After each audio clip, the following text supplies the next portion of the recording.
नमस्कार.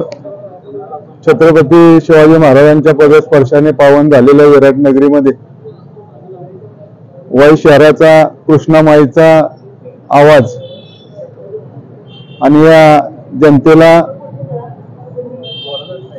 वाई शहराचा स्वाभिमान जपण्यासाठी आणि यासाठी मी आज वाई नगर परिषद नगराध्यक्ष पदाची निवडणूक लढत आहे. मी ज्या प्रवाहामध्ये आज आलोय त्या ठिकाणी महाराष्ट्रात आणि देशामध्ये जी सत्ता आहे त्याच्यामध्ये मोदी साहेब असतील, फडणवीस साहेब असतील, या जयकुमार गोरे साहेब असतील, मदन दादा असतील, त्यांची सर्व टीम आपण बघितले. वाई शहरामध्ये ज्या काही इन्फ्रास्ट्रक्चर डेव्हलपमेंट मागील काळामध्ये हव्या होत्या, मी उपनगराध्यक्ष, नगराध्यक्ष, नगरसेवक म्हणून काम केले. मी मागील 25 वर्ष समाजकारण हीच गोष्ट पकडून तळागाळातून इथपर्यंत आलोय. मी या शहराला कायम ज्या चुकीच्या गोष्टी होत्या त्याच्यावर मी आवाज उठवण्याचा प्रयत्न केला. मी सत्तेमध्ये राहून विरोध केला, काही चुकीच्या गोष्टी होत्या याच्यावर आवाज उठवला. ज्या काही माझं नेहमी असं विजन होतं की बाबा वाई शहराचं इन्फ्रास्ट्रक्चर डेव्हलपमेंट झालं पाहिजे, शैक्षणिक मागासलेपणा जो आहे तो निघाला पाहिजे. आपण बघतोय शिक्षणाची काय वाताहत आहे शहरामध्ये. एखादं इंजिनिअरिंग कॉलेज, मेडिकल कॉलेज या सगळ्या गोष्टी मागील काळामध्ये होणं अपेक्षित होतं, परंतु इथं शिक्षणाला आर्थिक दिशा देण्याचं काम चालू आहे. आपण शैक्षणिक विषय जर घेतले तर वाई शहरामध्ये किसनवीर कॉलेज आणि हे जर सोडलं तर शहरामध्ये आपल्याला दुसरं काय बघायला मिळत नाही. पर्यटनाची परिस्थिती बघतोय आपण, 80 लाख ते 1 कोटी लोक पाचगणी महाबळेश्वरला जातात दरवर्षी. त्यातला 10% क्राऊड जरी कन्वर्ट झाला किंवा केला असता तरी वाई शहराचं अर्थकारण खूप बदललेलं दिसलं असतं आपल्याला. हे सगळं करत असताना समाजकारण म्हणूनच मी कायम काम केले. समाजकारणाला राजकारणाची जोड असावी म्हणून मी ह्या प्रक्रियेत आलो. नाही तर माझा राजकारणामध्ये हा काय माझा पहिला क्लेम नाहीये. मी कायम समाजामध्ये राहण्याचा प्रयत्न केला. आमचं आझाद तालीम मंडळ असेल किंवा छोटे छोटे विषय असतील, इथले यात्रा उत्सव किंवा वाई शहरातल्या पण जे काही गोरगरीब लोक होती, जे खेळाडू होते, त्यांना मी चांगल्या पद्धतीनं कायम सहकार्य करण्याचा प्रयत्न केलाय. आणि तोच एक धागा पकडून आपण शिवस्मारकाचा प्रश्न बघतोय. गेले 25 वर्ष तसाच होता, परंतु तो मी नगरसेवक झाल्यानंतर त्याला खरी दिशा देण्याचं काम आम्ही केलं. त्या काळात आम्ही 100 कोटी रुपयाची म्हणजे नगराध्यक्ष 2017 ते 21 या काळामध्ये अप्रॉक्स 100 कोटी रुपयाची कामं आम्ही केली. या कामांमध्ये जी काय आमची सभागृहातली टीम होती त्या सगळ्यांनी अतिशय उत्कृष्ट काम त्याच्यामध्ये केलं. आम्ही त्या काळात सत्तेचा विषय होता, भाजप सेनेची सत्ता होती, राज्यात सत्ता नव्हती, परंतु तरीही त्या सगळ्या लोकांबरोबर आम्ही समन्वय ठेवून चांगले शहराला दिशा देण्याचं काम केलंय. आपण नदी स्वच्छतेचा विषय आहे. कृष्णा नदी ही तीर्थक्षेत्रामध्ये क वर्ग तीर्थक्षेत्रात आहे, परंतु तिला ब वर्ग दर्जा जर प्राप्त झाला तर खूप चांगल्या प्रकारे तिथले लेझर शो असेल किंवा 7 घाटांचं जोडण्याचा पार्ट असेल, तिथे पातळी असतील, काही चाट सेंटर्स असतील, त्या सगळ्या बाजू जर आपण बघतोय पाचगणी घाटामध्ये लोक चालायला जातात, त्या ठिकाणी ऍक्सिडेंट होतात, कित्येक कुटुंबावर दुर्घटना घडते आणि त्या कुटुंबावर अशी वेळ येते की ती परत उभी राहत नाहीत. तर अशा ज्येष्ठ नागरिकांसाठी एखादा पातळी असावा किंवा नदीला दोन्ही बाजूला फिरण्यासारख्या गोष्टी असाव्या, ते घाट एकमेकांना जोडले जावेत, असा प्रयत्न भविष्य काळामध्ये माझा राहील. दुसऱ्या वर्गाला 10 शाळा आहेत. 10 शाळांमध्ये जर आपण इंग्लिश मिडियमला काही शाळा कन्वर्ट केल्या, सेमी इंग्लिशला कन्वर्ट केल्या, शाळेचं टायमिंग सोडून जे टायमिंग शिल्लक राहते, समजा सकाळी 6 ते 10चं टायमिंग असेल, संध्याकाळी 6 ते 10चं टायमिंग असेल, तर या टायमिंग मध्ये आपण काय सेवाभावी शिक्षक किंवा काय अशा प्रकारे हायर केले आणि ते हायर केलेल्या शिक्षकांना आपण जर अशा विद्यार्थ्यांना शिकवायला संधी दिली तर स्वस्तातलं शिक्षण होऊ शकतं. क्रॅश कोर्स असेल, स्टडी सेंटर्स असतील, अभ्यासिका असतील, हे इतकं महाग होऊन बसलं की ते सामान्य माणसाला परवडत नाही. आणि ते न परवडण्यामुळे कित्येक आई वडिलांना च्या मुलांना आणि गरिबांना ते शिक्षणापासून वंचित राहावं लागतं. अशी कुठलीही कन्सेप्ट वाई शहरामध्ये नाहीये आणि ती राबवण्याचा माझा मानस आहे. शिक्षण महाग व्हायला लागले, ते शिक्षण स्वस्त करणं हा माझा एकमेव क्रायटेरिया आहे. कारण त्या व्यक्तीला जर आरोग्याचा प्रश्न निर्माण झाला तर ह्या ठिकाणी एकही कार्डिओलॉजिस्ट किंवा या ठिकाणी उपलब्ध नाही. या ठिकाणी सुसज्ज आपण बघतोय आपल्या अप्रॉक्स तालुक्याची लोकसंख्येचा विचार केला तर त्या ठिकाणी अशा सुविधा येणं गरजेचं आहे. आणि कधी येऊ शकतं हे महाराष्ट्रातलं देशातलं सरकारच या ठिकाणी ह्या गोष्टी आणू शकतं. कारण जर ह्या गोष्टी अर्बन डेव्हलपमेंट जर झाली नाही तर ती गोष्टी शक्य नाही. आपण हद्दवाढीचा विषय बघितलाय, मागील 2007 पासून हद्दवाढीचा प्रश्न प्रलंबित आहे. हद्दवाढ जर झाली असती तर इन्फ्रास्ट्रक्चर डेव्हलपमेंट वाढलं असतं. आपले पार्किंग स्लॉट वाई शहराची अवस्था बघतोय आपण, गजबजलेलं शहर आहे. पार्किंगचा सगळ्यात गंभीर प्रश्न आहे. ह्या पार्किंगच्या गंभीर प्रश्नामध्ये जर हद्दवाढ झाली असती तर त्या ठिकाणी रिंग रोड झाले असते, त्या ठिकाणी काय पार्किंग स्लॉट झाले असते, आरक्षण पेरीफेरीमध्ये गेले असती. याचं बघितलं वाई शहराला MIDC आहे बाजूला, MIDC डेव्हलपमेंट आपण बघतोय. मागील 25 वर्षापासून त्या ठिकाणी ज्या कंपन्या आल्या पाहिजेत. रोजगार कधी वाढू शकतो जर इथलं रोजगारासाठी जे काही जाळं आहे म्हणजे MIDC असेल किंवा लघु उद्योग असतील, इतर काही तुम्हाला फूड प्रोसेसिंगचे प्रोजेक्ट असतील.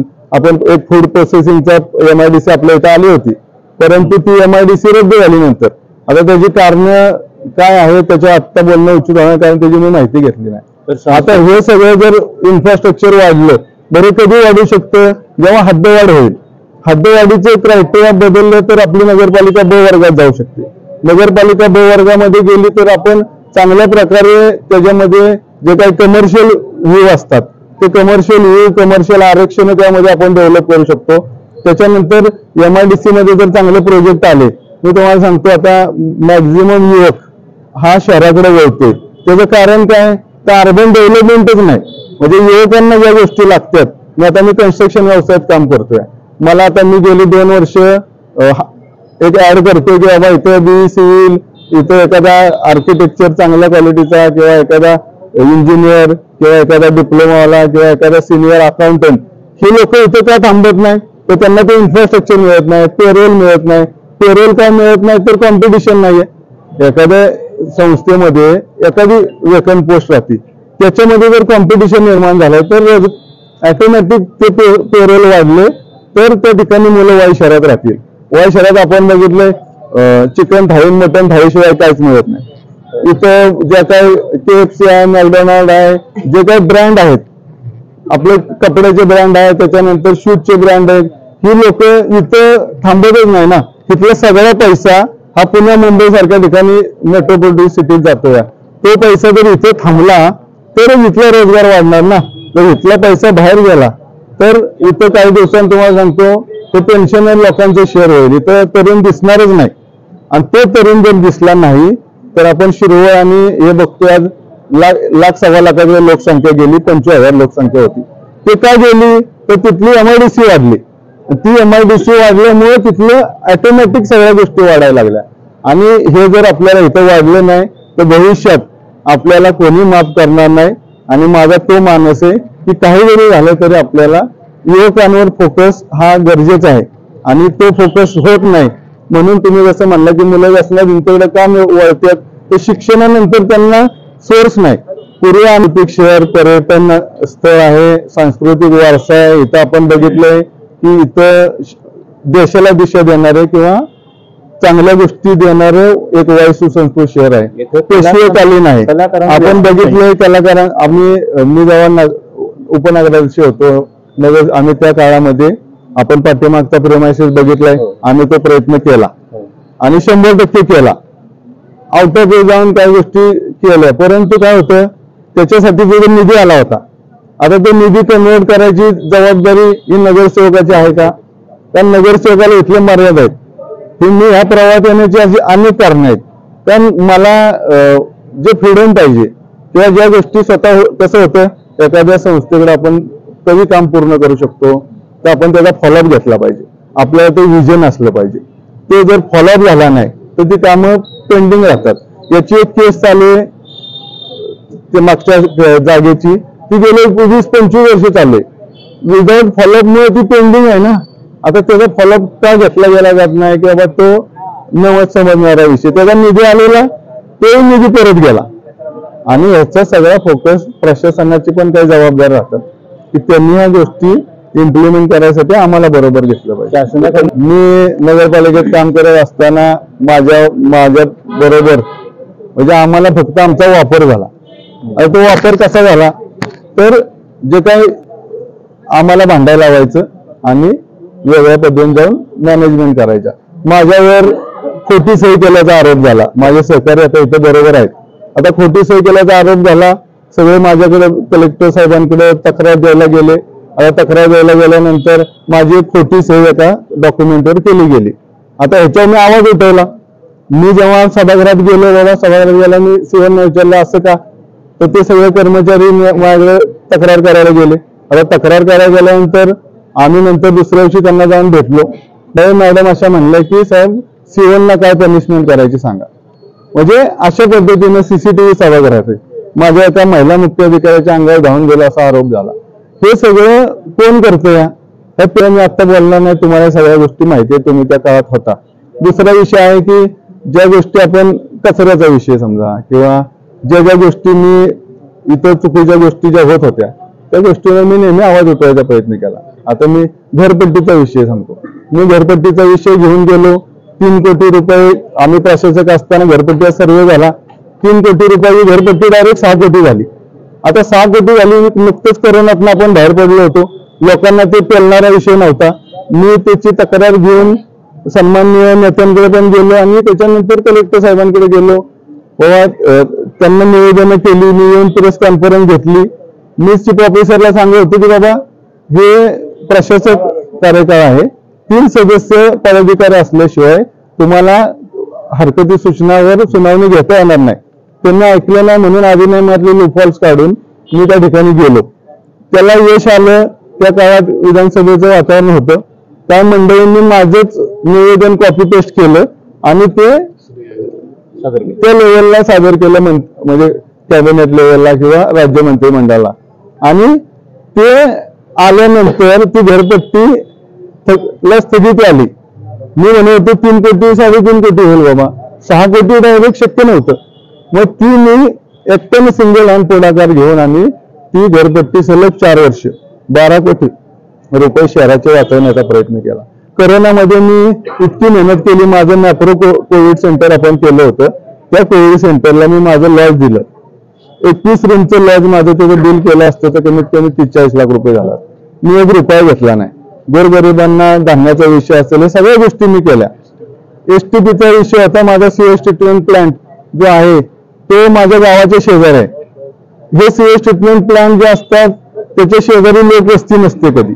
आता ज्या लोकांनी अर्धा गुंठा 1 गुंठा जागा घेतली ते गोरगरीब लोक 200-400 लोक आहेत तिथं. त्याला स्मेल रेडियस 300-350 मीटरचा आहे. आमच्या सगळ्या गावाला प्रॉब्लेम आहे. आता हे सगळं असताना एक तिथला प्रथम नागरिक माझं कर्तव्य त्याची माहिती घेणं. मला सांगा 17 ठिकाणी पाणी नदीत मिसळते. ते पाणी मिसळत असताना नावेची वाडीपासून आपली नदी सुरू होते आणि फुले नगरला संपते. तर नावेची वाडी ते गणपती मंदिर हा पहिला टप्पा असला पाहिजे होता. यांचा पहिला टप्पा आहे 5 नंबर शाळा ते रविवारपेठ. मला सांगा कोण वेगळा माणूस सांगेल की सुरुवातीचा टप्पा पहिला असला पाहिजे तर मधला टप्पा पहिला असला पाहिजे. प्रवाह उलटा झाला. तो प्रवाह उलटा झाला. आता त्यात असं सांगितलं की ते पाणी स्वच्छ केलेलं पाणी कमंडली नदी सोडणार. आता कमंडली नदी आहे जांभळीला. म्हणजे किती कॉपी पेस्ट असावं याला काय मर्यादा आहेत. मी खूप विषय आहेत म्हणजे तुम्हाला मी 2-4 दिवस या गोष्टी नाही बोलू शकतो सलग. अशामुळे इरिटेशन किंवा व्हॉइस न मिळणं, प्रत्येक वेळेस आपल्याला दाबण्याचा प्रयत्न करणं, फ्रीडम न मिळणं, ह्या सगळ्या गोष्टींचा विषय म्हणून मी शहराला एक दिशा देण्यासाठी या गोष्टी स्वीकारल्या. आणि नेतृत्व वरचं चांगलं आहे. त्याच्यानंतर मला सगळ्या ठिकाणी भेटता येईल. माझ्या क्षमतेला मला न्याय देता येईल. आणि ह्यासाठीचा जो हा माझा निर्णय आहे तो त्यासाठी मी घेतलेला आहे. ताज्या घडामोडी जाणून घेण्यासाठी शिवशाही न्यूज यूट्यूब चॅनलला सबस्क्राईब करा. आपण हा व्हिडिओ फेसबुकवर पाहत असाल तर फेसबुक पेज फॉलो करा आणि शिवशाही न्यूज.com या आपल्या वेबसाईटलाही भेट द्या.